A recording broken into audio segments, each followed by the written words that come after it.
right, lady. And OMD mutes itself every time he hits buttons. And welcome to the preview review show. Yes. I'm not the host. All right, ladies and gentlemen, boys and girls, children of all ages, the Boar's Nest and Turnbuckle Studios proudly bring to you its Raw Preview Review Show. I am your host, OMD. Bubba Duke is on assignment tonight. I am joined, as always, by the right hand of the Boar's Nest, the Bulkster. And tonight we have a very special guest joining us from Turnbuckle Studios, the host of the Chris Parrish podcast, Mr. Chris Parrish. How are we doing, gentlemen? Good. Doing good. How are you? I'm doing all right if it weren't for audio issues. Technology. Good. All right. So we didn't really have time to plan anything out and discuss any of the matches from last week and who was covering what. Just due to Bubba Duke finding out he was on assignment tonight. So let's run down the little bit of the card here from last week leading up to Clash at the Castle this past Saturday. And last week we had Io Sky and Lyra Valkyria in the opening match of the evening. Yes. Yes. Very decent match. Io came out ahead, She had some help by Damage Control, but I guess what made it more interesting, was the stuff that happened afterwards, backstage. But not sure where they're planning on going with this. Lyra didn't, lose any momentum from losing. I mean, she still looked pretty good. And see what happens next. What do you guys think? What do you think, Chris? Yeah, I mean, obviously this is a rematch from the qualifier that they had for the Queen of the Ring, and where Lyra got the win. And you saw a little bit of Damage Control interference there that helped Io get the win here. And then after that, we saw a little bit of a beatdown, only to have Katana Chance and Kaden Carter make the save for Lyra. So it sets up a nice little 6-woman tag match if you go that route. The one thing I didn't like, though, about this is that Io did not show the facials that I was hoping for when she won this match. And it kind of killed the vibe, I thought, a little bit. And then it just seemed like the beatdown was forced. I don't know about what you guys thought, but I just thought that the execution to that whole thing was a little off. And then later in the night, we saw some attitude and some aggression out of Io when she beat up a table. Right. And I'm with you there, Parrish. Yeah, you sort of saw a sneak of a sly grin, but nothing overly dramatic, and then just bull rushing the ring. And as you alluded to, the 6-woman tag, we talked about it last week. It gets the KCs back on TV. Mm-hmm. Given what happened over the weekend, it now adds probably a little more fuel to the fire for the women's tag team titles now that you're getting these other teams some TV time on Raw. Mm-hmm. But all in all, a good match. And you're right, Bulkster, too. Lyra did not lose any momentum from losing. Yeah. And in fact, I think Lyra actually looks more of a fierce competitor, knowing that it took all 3 members of Damage Control to do something to defeat her. And I thought it did Lyra justice. And then now it shows that there are people that have her back. So when she was the first one to kind of go to Becky and say, I have your back, before Becky's taken that leave of absence, now she's looked as someone that people are willing to fight for. So it looks like she's taken a step up, which is good, because ever since she's been there, she has looked anything but out of place on the Raw roster. Right? Definitely. She, of all the draft picks and call-ups, has probably been the most proficient and probably felt the most in place in terms of all of the characters. Correct. Yeah, I agree. Then we move on to an absolutely pointless 6-man tag between Braun Strowman and the LWO versus the Judgment Day. Now, this was Dom's return to action from his injury. Yeah.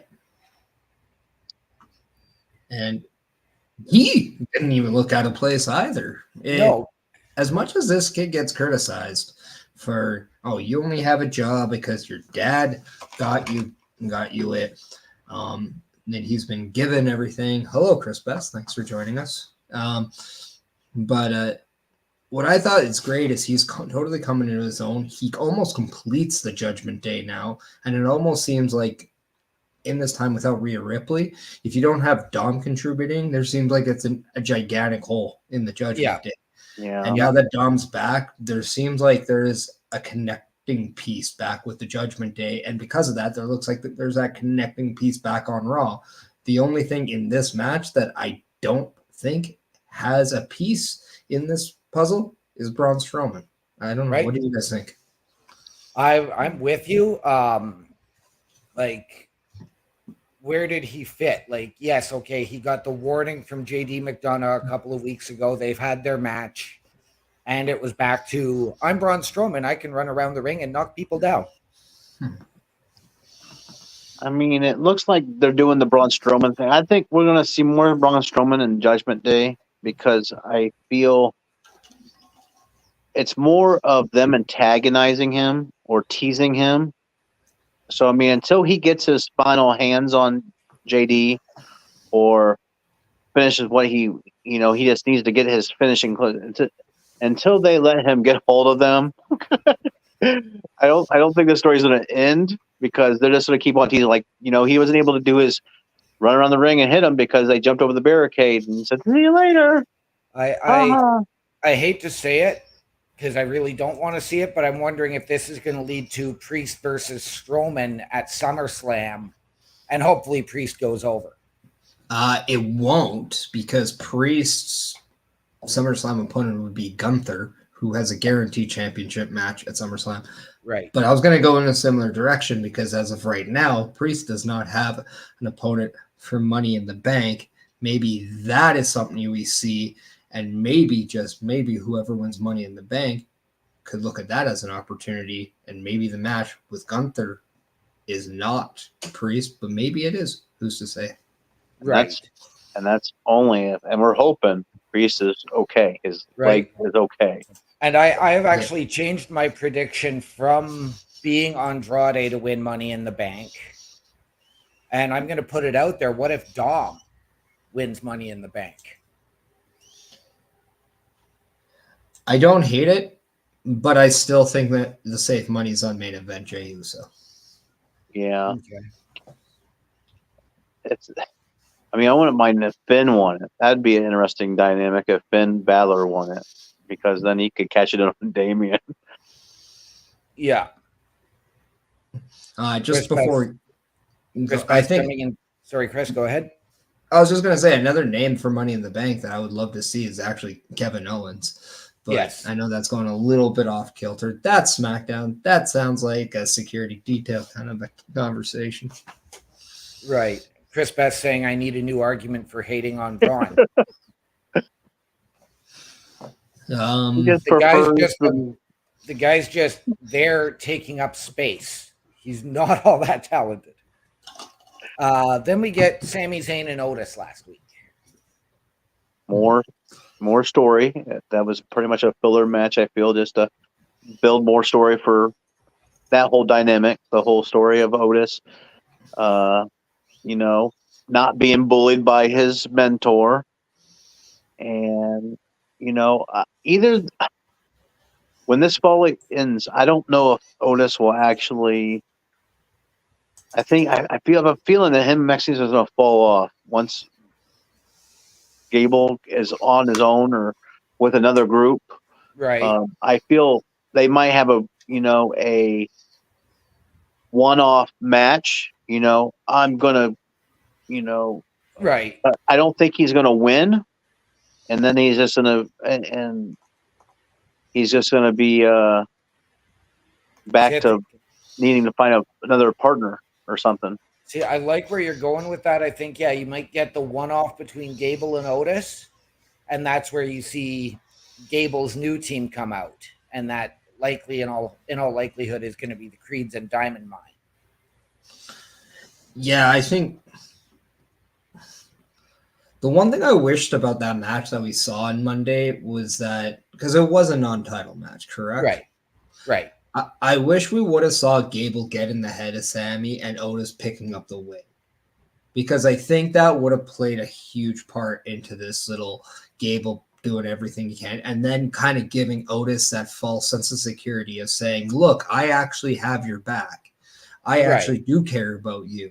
And then that could, help with, the story that they told at Clash at the Castle, which I think a lot of people thought they were going to go in a different direction. I thought a lot of people had Chad Gable winning, but I also enjoy what they're doing, because now this is the perfect opportunity for Chad Gable to look at the people who walked out on him of saying, guess what? I have actual family. I have an academy that wouldn't walk out. And then you can bring in not only the rumored Creed brothers, but I do think Ivy Nile will be a part of that as well. I think I'm with you there, because, I mean, if you look at it, and it dawned on me today that she and Maxine have not teamed up in the last few weeks, while Maxine has just been on the outside or injured. Yeah, and Ivy really hasn't had any in-ring competition either.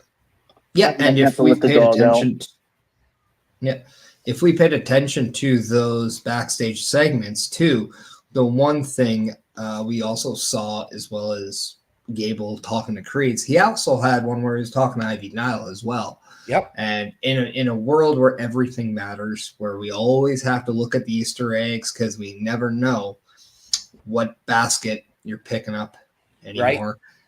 You got to think, okay, there's a rhyme and reason. Just like when we're thinking, okay, why is Liv wearing a purple towel that Dom had, and things like that. Right. They're just little things that matter. Right, the little subtleties.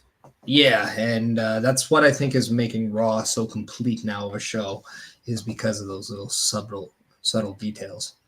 Right. Then we move on. Women's tag team action. Shayna Baszler and Zoe Stark defeating Alba Fire and Isla Dawn. We had Jade and Bianca on commentary for that match. Mm-hmm. I really don't remember a lot from this match. No, I remember. Oh, go ahead. No, go. You go. I don't think it was super exciting match. I mean, like I said, I want to like Shayna and I want to like the Zoe, but when they start getting, of course their whole gimmick is MMA, choking out. She just seems so different when she was in NXT, when Shayna was in NXT and dominant than she is now. I don't know what's changed, but something's doesn't feel the same. So it's more or less believable. Parrish? Yeah, this to me seemed like if you knew the long game was to put the titles in Alba Fire and Isla Dawn, and then you have Cargill and you have the other ones on commentary, I would have preferred a very stronger showing for Shayna and Zoe in this match. Simply because now you have all three tag teams looking strong-esque, maybe. Like I know they picked up the win, because I know Alba Fire, Isla Dawn did not win that match, which I think if you're a true WWE fan, you could have said, guess what? If there's going to be an upset, this is the team that's doing it. Right. But I would have preferred just a stronger showing out of Shayna and Zoe, and I don't really think they were definitive in that match. And it made me kind of wonder, okay, maybe they aren't going that direction at Clash of the Castle. And sure enough, they didn't. And in a match where I thought everything seemed too cluttered, and I do put this on the fact that it wasn't just the ropes being an issue at Clash of the Castle. When you really look at this match, who is the ring general? And I thought that was the big problem. And then that's why I said on my show on Sunday on the Chris Parrish podcast, this is why somebody like Bayley in the Royal Rumble match played such a huge part to it, because it just felt that match was a little too cluttered. And maybe I thought the same thing about this tag match looking back on it now. Right. Chris Best coming in saying, keep in mind that the night before Shayna had that hellacious match against Lola Vice at Battleground. So thinking she decided to take it easy. There is a time and a place to get your rest in a match, but when you're heading into a PL, even if you're coming off working the night before, you can't take it easy when you're trying to build momentum for a title. For me, as I said, I don't remember much of this match. This was more of a filler match for me. Mm-hmm. Yep, I agree. I also think that's a cop-out. I'm not going to lie. I don't care if you rested the night before. You're a professional. This is why you're in the WWE. If you can't perform on 2 nights in a row, why are you here? Maybe ask Tony for a contract. There, I said it. Yep. Then we move on to Awesome Truth defeating AOP for the WWE Tag Team titles. Now we saw of course, the comedic segment from R-Truth's Comedy Gold leading to this match being made official. Mm-hmm. And again, not a great match. I mean, I'm okay with whoever won. So I am glad Awesome Truth came out. I'm wondering how long, Bulkster asked me earlier, how long do we see them going with the belts? Personally, I hope today. I hope Miz gets turned on, and I hope he drops a title. I don't care about him. I don't want to see him on my television. I'd rather see R-Truth get a title run than anything the Miz does. I don't know. They just don't fly with me. And then in the match before you go, Terry, the only thing that really bugged me is we saw R-Truth hit one of the members of AOP with the championship, and there was a no-sell. Do we not see how thick that championship title is and how big that nameplate is? It has more things sticking out of it than a freaking man who's going to the hospital. It is awkwardly weird when it comes to that. There are jagged edges on that thing. It's going to hurt. The fact that it's a title shot to the back of the head and you're not selling it, that pissed me off, and that killed anything for AOP moving forward. And I didn't even care how that match ended. I just wanted it to end. Right. I'd have to rewatch that. I didn't really like it. I'm thinking they hit him in the back, not like the head. I guess I missed. I don't know. I'd have to go back and check. It just didn't come off that way. Yeah. I know they wear pretty much tactical gear, so I'm thinking if he hit him in the back, okay. If it's in the back of the head and you actually see it, okay, they didn't. I guess I don't remember too much of that. All I remember they won. I would not have been upset if AOP won. I think they would first raise up their group a little bit, get some notoriety, get them on TV more. They could have some really decent matches with some of the other teams. Awesome Truth has went through the whole division now in the short amount of time that they had the belts. So it's like, how much? I don't know. They haven't gone against a heel Creed. Think about it. No, they haven't. No, they haven't. Now, I do have Awesome Truth hanging on to the belt until SummerSlam in Cleveland. But again, what I don't get is how, as you alluded to, the no sell on the belt to the back or the back of the head, but then he loses to a schoolboy from R-Truth. It just didn't make any sense. It seemed like it was, again, a rushed finish. Yeah, it's like when you want to, I don't know. It just, to me, it didn't hit. It didn't register with me. And at that point, I was just over it. And I'm just like, because at that point, okay, even if he hit the title in the back of the protector vest, your first thing is if you're going to, one, it's a baby face throwing a championship for one. That is something that I also don't like. They usually don't go for those DQs or the easy way out. But two, then you question the IQ of R-Truth, which I know that's a hyperbole in itself because, well, the proof is in all the puddings with the IQ questioning of R-Truth. But It just to me didn't hit. If this was like Eddie Guerrero doing it, I get it, but it's not. Right. It's Awesome Truth, and that's the thing. You have the word truth in your tag name. What's truthful about cheating as a babyface tag team champion? Right. No, I'm with you. Like this match again, it didn't register. Like I said, I don't remember a whole lot of it. So Yeah, like flipping batter in a frying pan when you're making pancakes, to me, this fell flat. and then our main event, Drew McIntyre versus Finn Balor, with of course the stipulations leading up to Clash at the Castle. If Drew won, Judgment Day was banned from ringside. If Priest won, they were allowed. You did overshadow a match though. I did.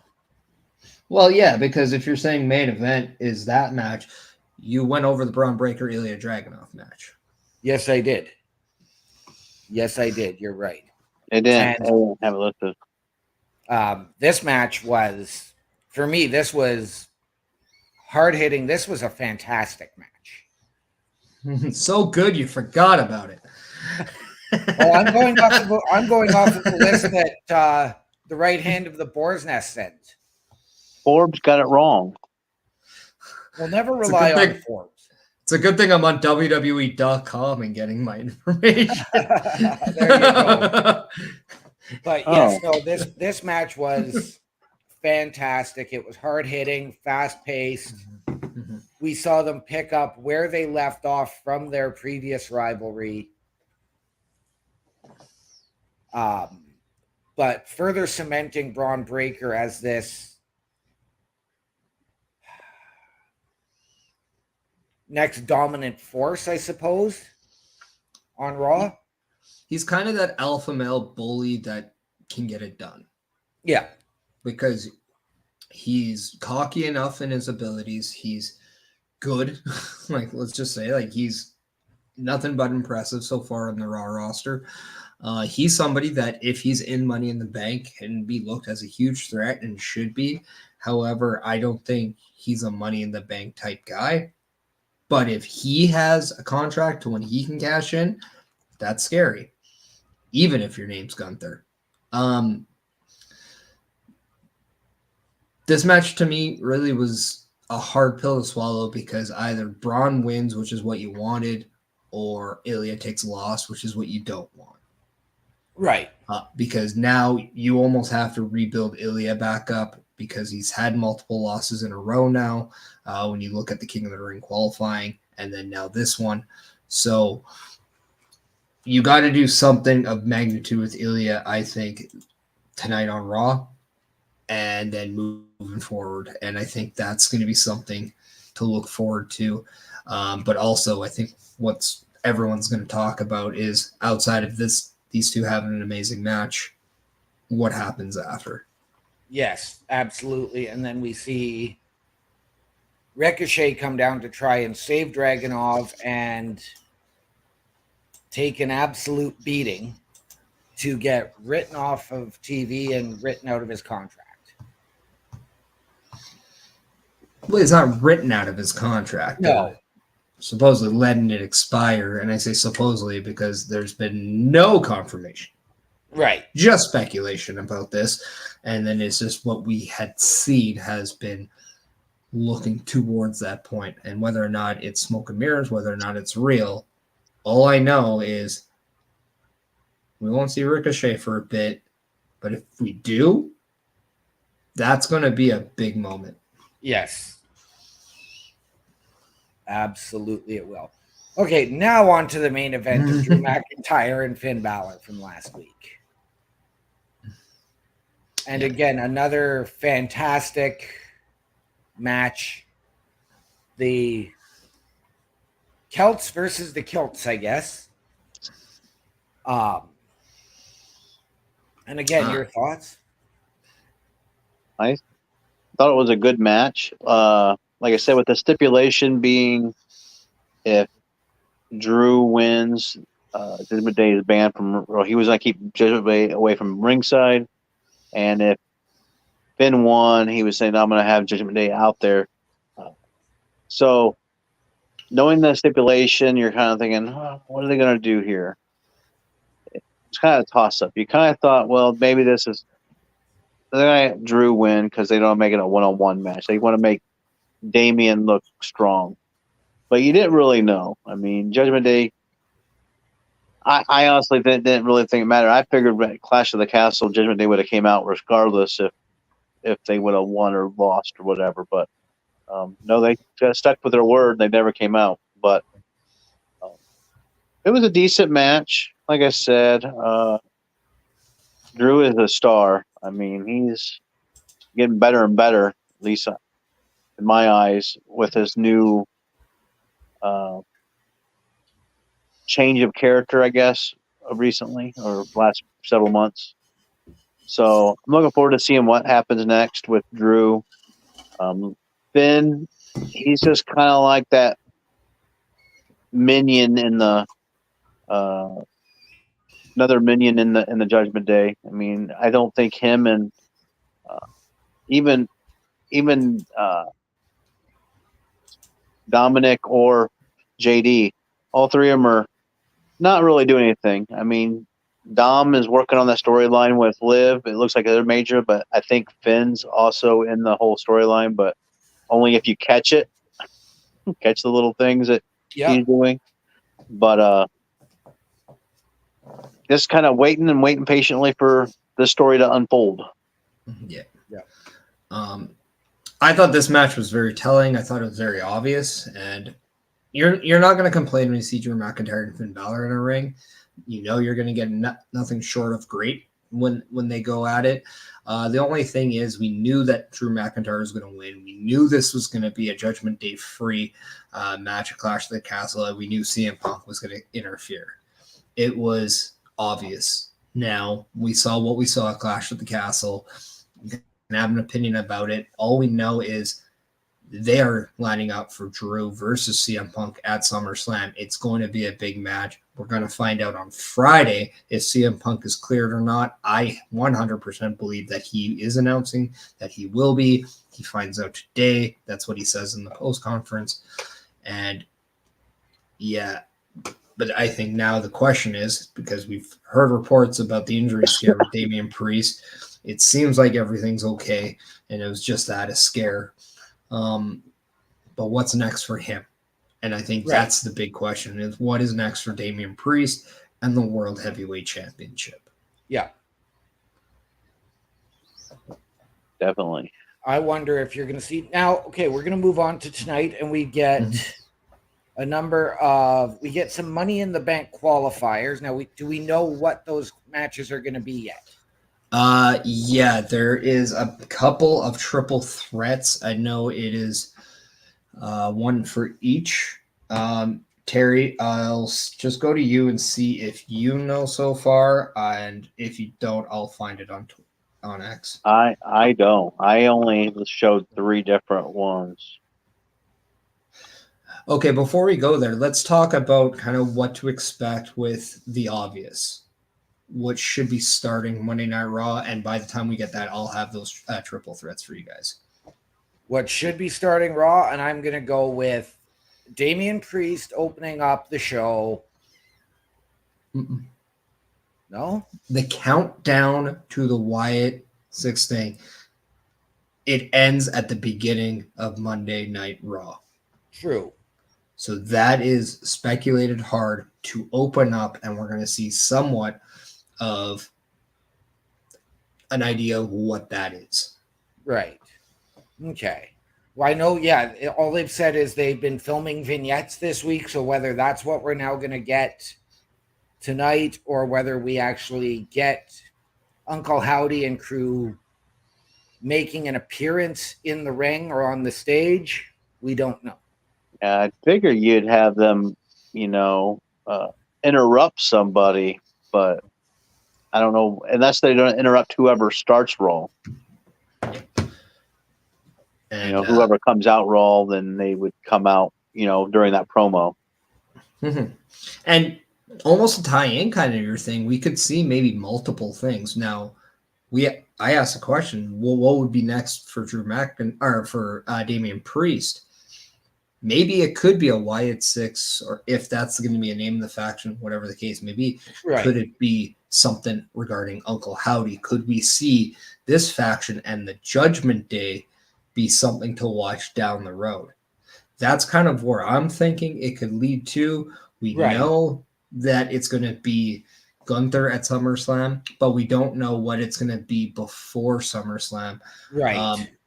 Maybe we don't even see anything in regards to who they go after. Maybe we just see the reveal of some of the people, if not all. But yeah, I think this is going to be very intriguing. Obviously, a lot of people are talking about it and expecting it. But I wouldn't be surprised if it has something to do with Damian Priest and the Judgment Day. And The it other- could be. I don't know. I could also see it have something to do with the Final Testament. Yep. And I mean, I'm hoping we don't get that match to open Raw tonight of Karrion Kross versus Xavier Woods. But I also don't want it to become too late in the show, because that match for me is just going to be a filler. Yeah. We could see their first matchup of the night, one of the triple threat Money in the Bank qualifier matches. The one for the woman side is Io Sky versus Selena Vega versus Kiana James is your first female triple threat qualifier, and the triple threat qualifier for the male are Finn Balor versus main event Jey Uso versus Rey Mysterio. Okay, interesting. What if, like I said, like there's been several rumors. I've heard rumors of Jey Uso being Uncle Howdy's first feud because of the Firefly comment that he made. I've heard rumors of Chad Gable, even though it wouldn't make sense unless they're doing Uncle Howdy as a good guy and Chad a bad guy. Just because of simple cryptic in the video, they say something about you used to say thank you, and people are thinking, oh well, Chad used to go thank you, so they're thinking maybe they're going after him. I wouldn't mind the Jey Uso thing. Say during that match they actually come out and cost him or something of that nature. To get, and then maybe Finn wins. Like I said, I'd be cool to see Finn win the Money in the Bank and have some kind of conflict within the Judgment Day. Yeah. See, I mean, I can understand where you're going with the Jey Uso thing. I think that's something you wait further down the road, because Jay just got the I don't want to use the term permission, but was given that by JoJo, Bray's wife. Yeah. She said the Fireflies are now yours. Yeah, but I mean, just because we've had something behind the scenes doesn't mean, and that could very well be a reason too. It's Bray's wife may have said it's okay, but Bray's brother says it's not okay.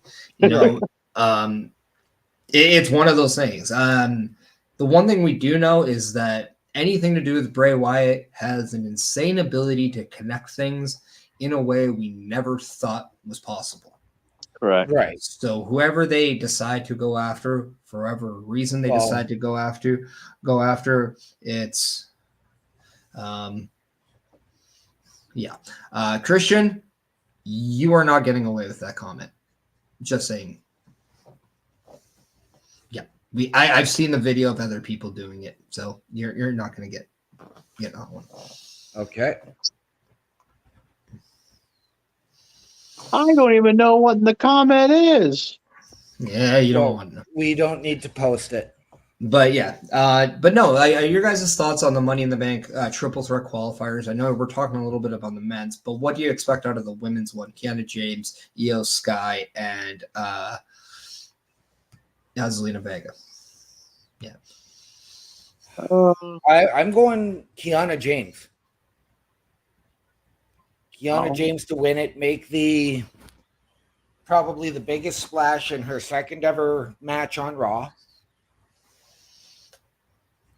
Um, I'd love to see Zelina win it. Io just won it last year. There's no need for her to go.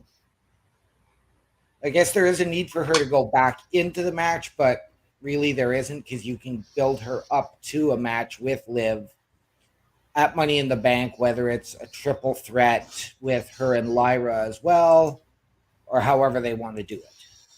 True. Yeah. I agree. I don't think Vega is with LWO, and I don't think we're going to see LWO anywhere near the title picture yet. So I'm going to have to go with same with James. I wasn't like want to see more of her action, but we'll. But that's who I choose. Let me go let the dog out again. I can see this going in different ways, and I'll kind of go this one. If you really want to build Kiana James, then yes, a win makes a lot of sense. She is the accountant. Having her as Money in the Bank, it fits kind of in there, right? And then we're seeing Io Sky kind of there as someone that says, well, kind of something needs to happen with damage control, right? Yep. She has that opportunity. I would love to see Lyra do something to cost her that opportunity, and maybe we see something of the very same later whenever Lyra has her qualifying match, and this could lead to a match between the two, or we flat out see both of them in this match, as we've seen time and time again. Sometimes instead of just having them two people in a match at Money in the Bank on a separate side of things, they put them in the actual ladder match to prolong it to another PLE, so they have something there. So I can see that way. For Zelina Vega, as you guys said, like, you don't see anything for the heavyweight title for LWO. Maybe I'm not on the men's side, but I think it's a completely different case on the women's side. I think Zelina Vega needs something to kind of put her best foot forward. There's a lot of reasons to why she could go and get that. I think based on last week, maybe Liv Morgan costs her the opportunity as well. I think triple threat matches, you're opening up for a lot of chicanery, as we can say. And I think being a champion, I think Liv Morgan, who did not exactly like the attack from Zelina Vega last week, maybe this is her way of getting her back. Maybe the match at Money in the Bank for that title could be Zelina Vega versus Liv Morgan. Right. With the men's match, I am going to go a different way. I know Bulkster would like to see Finn win. You're going Jey Uso. As much as I don't want to, I'm going to suggest Rey Mysterio goes in, whether it's now or whether it's going to be in the, everybody who didn't qualify gets that final last chance qualifier. And that's where you're going to see Dom as well get into the match. So you get Dom and Ray into that match, setting something up for SummerSlam. Yeah, and that's even if Dom's in any qualifying matches. Right. Because the one thing we don't know is that, yes, we talked about last week being his first match back from injury. We don't know if anything was there. Is there something bigger for him to do at Money in the Bank other than a match or anything like that? Who knows? That, I think, remains to be seen. I think the one thing we won't see, I think we'll get a lot of chicanery in the women's match. I don't know if we'll get it with the men's match. And I don't think there needs to be anything in the men's match. Right. So then we do get Karrion Kross versus Xavier Woods. As I already said, I think this is going to be a filler match. I don't like what they've done with Karrion Kross on the main roster at all. I thought the concept of the Final Testament was cool at first. Now it's just sort of, they're there. Yeah. Oh, man, I enjoy them. For me, the one big thing about this group, and I think right now, I think we need Karrion Kross to be the vocal leader. And I think he needs to be the one that steps up more for this group. And I think maybe, just maybe, there's too many people in it. When you look at AOP with Ellering, and then you have Karrion Kross with Scarlett, that just seems like a lot of bodies coming down that aisle. And then we always saw Scarlett be the kind of one that directs Karrion. Ellering's directing AOP. There should be somebody directing the Final Testament, right? Yeah. There hasn't been. So it should be Karrion. I think the one thing that he needs to do is he needs to be more vocal, give him some promo time. But I also think, too, you just need proper feuds and you need something to divulge into. And maybe it's not a single thing. Maybe you got to do it with a faction versus faction.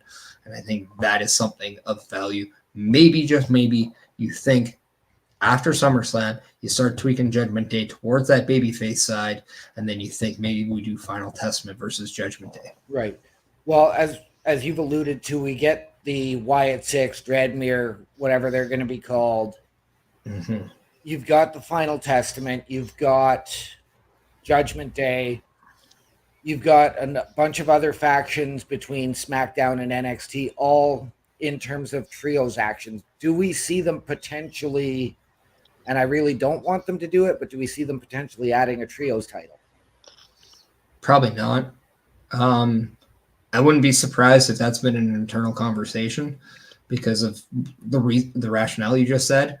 But I think right now you just look at the fact that you have two sets of tag teams on the men's side with a tag team on the women's side, and already that is hard enough to get tag team matches on. They're making a better attempt on tag team wrestling, but until we see that being a true focal point of expectation on shows, I don't think a trio title makes any sense right now.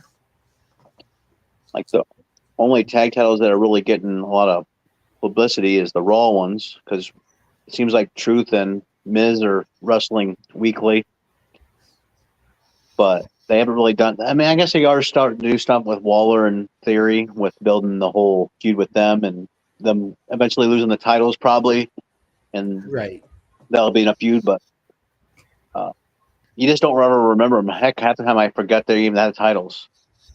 Yeah. Right. Right. And then as well, we get another filler match tonight in Dragon Lee and Carlito. Yeah, it's a filler, but at the same time, it's also a vengeance match. We haven't seen Dragon Lee get his hands yet on the guys that attacked him yet. The only problem is it feels like an eternity since that happened, and it's almost, I forgot about it. And we haven't really seen in segments where Dragon Lee's trying to attack Carlito or get that revenge. So it's kind of died down. So is it filler? Yes, but it also has rationale behind it as well. Yeah. I flat out think either Judgment Day helps Carlito win and we continue this LWO Judgment Day stuff, or we see Dragon Lee win and they kind of go separate ways. Like I said, I think that with Dragon Lee, and one thing since Triple H era, every storyline is dragged out to the farthest stretch that they can actually stretch it. You know, you have all these groups. So the person that you're in the beef with, you have to go through his brother, his cousin, nephew, before you get to the final, you get the guy that you want. So I think probably I would have, like Chris said, either Carlito's going to win.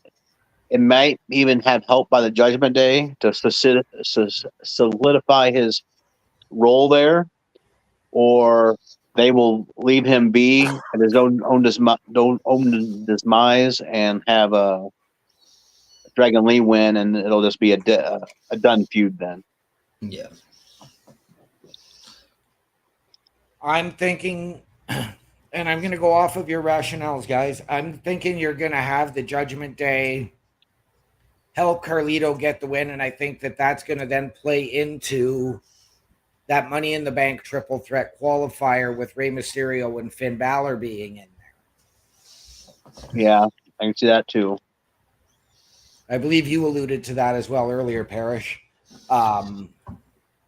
Yeah, I don't know. I mean, yeah, we could. I mean, I don't think we'll see a lot of chicanery in the men's match, but at the same time,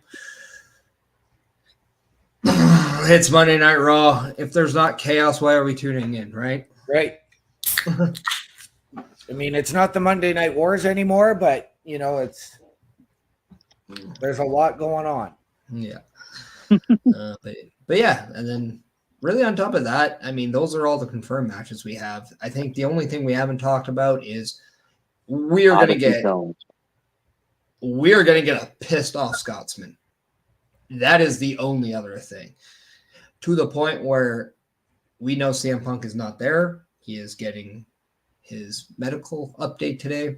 But yeah, who do we think Drew McIntyre just beats up for the sake of getting his issues out? I would laugh if Odyssey Jones comes back and he gets beat up by Drew McIntyre. Uh, Part of me thinks Tozawa is just going to be in the wrong place at the wrong time. Yeah, I could see Tozawa. I could see Dragunov. Yeah, but do you really want to see Dragunov in a position where he, again, is probably going to get the short end of the stick? I think one guy that would make a lot of sense. I don't think a loss totally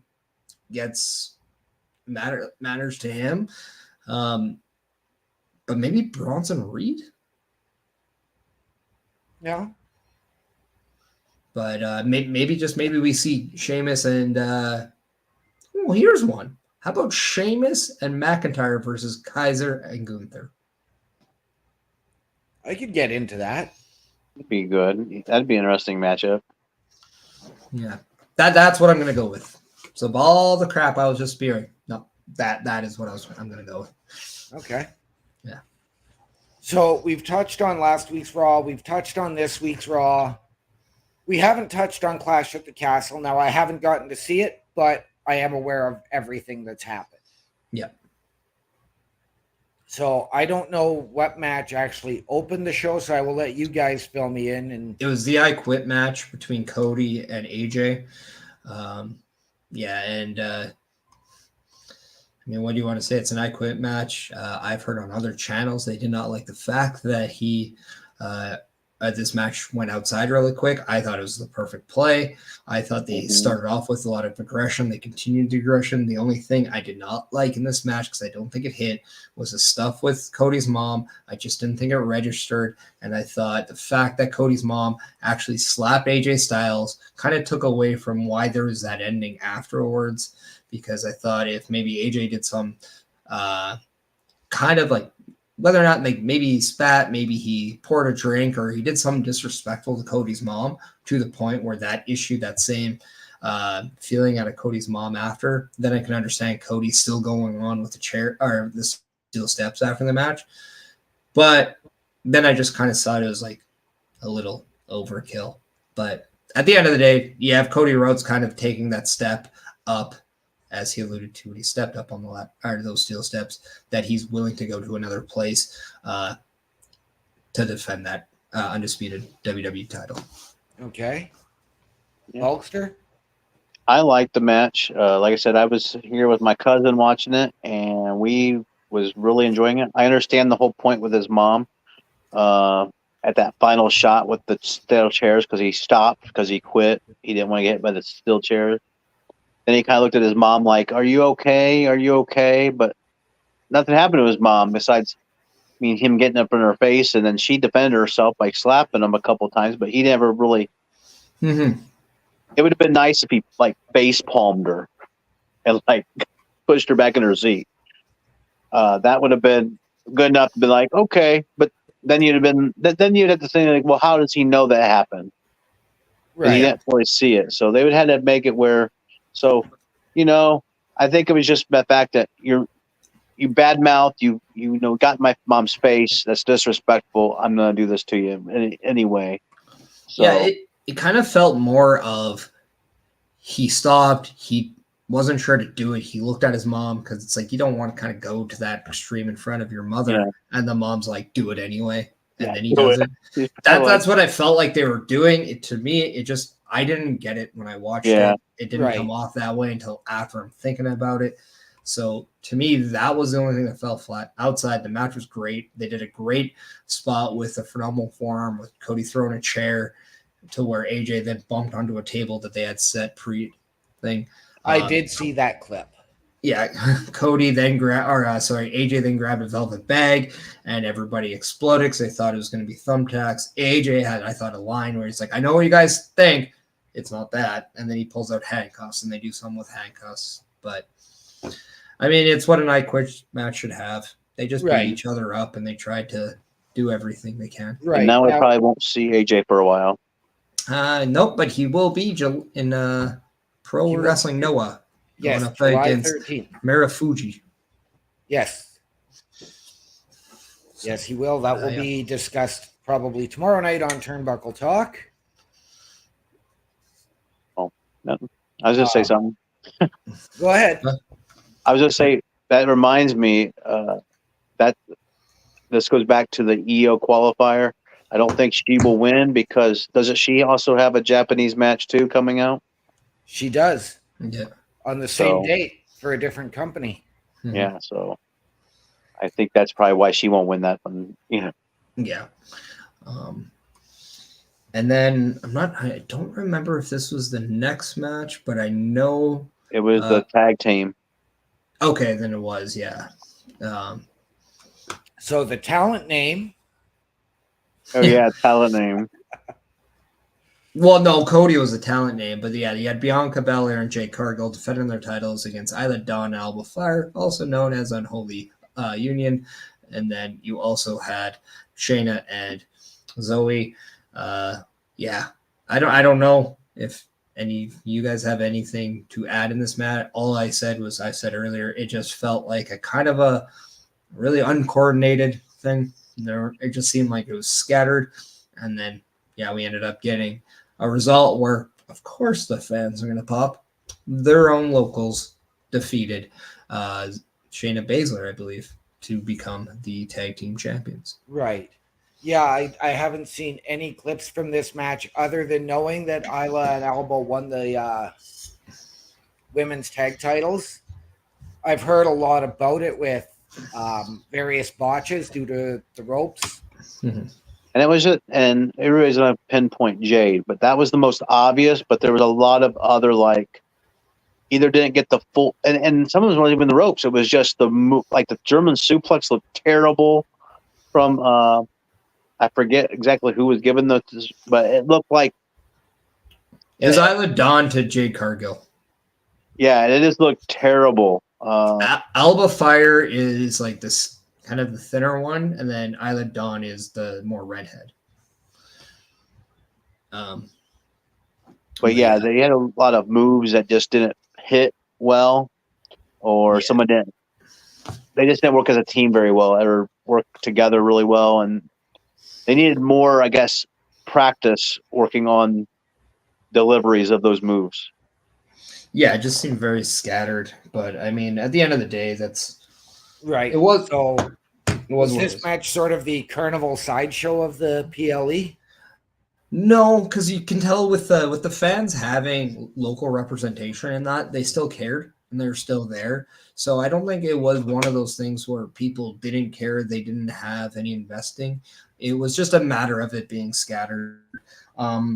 But we are kind of getting close on time, so let's go to the next match if possible. That's Okay, Sami not a Zayn problem. defending against Chad Gable. That was a great match. Like I said, it had hit all the buttons it needed to hit. He had Maxine and Otis out there. He kept on saying, "You know what you're supposed to do. You know what you're supposed to do." It got to the point where he actually went out and got the IC title in hand to Maxine. He goes, "I told you, you know what you're supposed to do." And there's a point where she's supposed to hit Sammy, and she chooses not to, which really makes Chad mad. There's moments where they go outside the ring. One thing claims the other, like a reversal, like whip, Irish whip type thing, and he pushed Chad on a back turn Maxine and hits her in the leg, which Otis didn't see it either. Otis, all he saw was Chad hit Maxine in the knee. So he was about ready to attack Sammy, but he decided to go with helping Maxine back, which made it 1-1-1. And next thing you know, Sammy ends up getting the win. Okay. Yeah.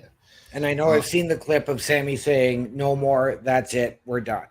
Yeah.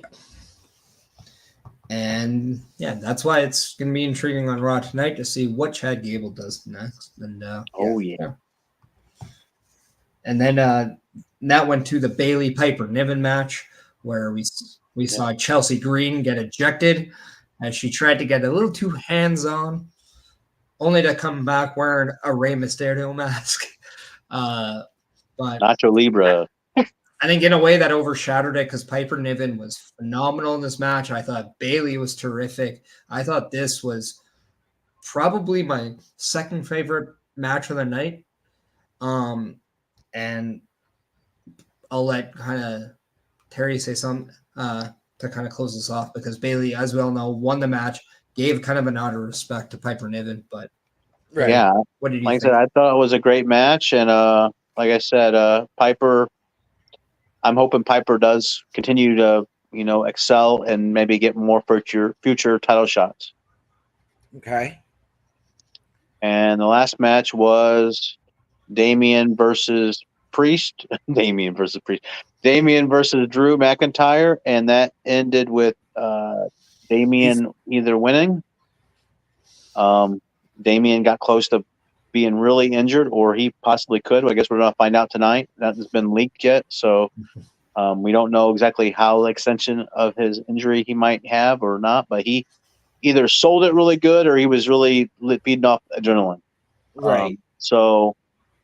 And of course, CM Punk's the reason because they knocked out the ref, and there were some people that didn't even they did the camera so well that you couldn't tell it was CM Punk right away until he then hit two. And by the time you're noticing the slick back hair, you're like, "Oh my gosh, that's Punk!" And then he does the I've seen the clips again of the Scotland screw job.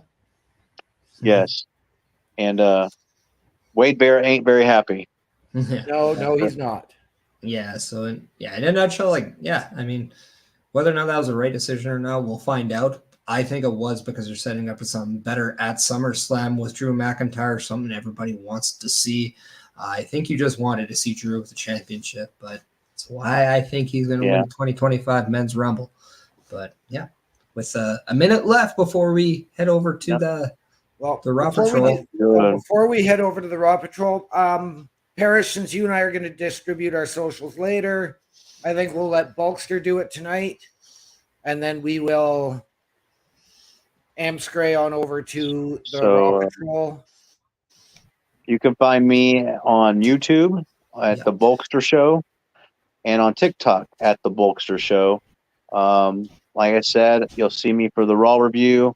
Occasionally I pop in and I'll get on there to do the security detail with the boys. You never know where the Bulkster's going to show up. It's whenever he feels jolly. All right. Shows up. And he's had to have a good feeding of chicken parm that day. Chicken parm.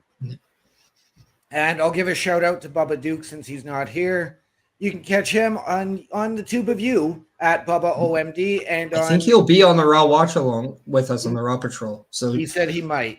Yeah. As well as on Twitch at the Boar Nest with Bubba Duke. And you can catch me on both of those channels as well.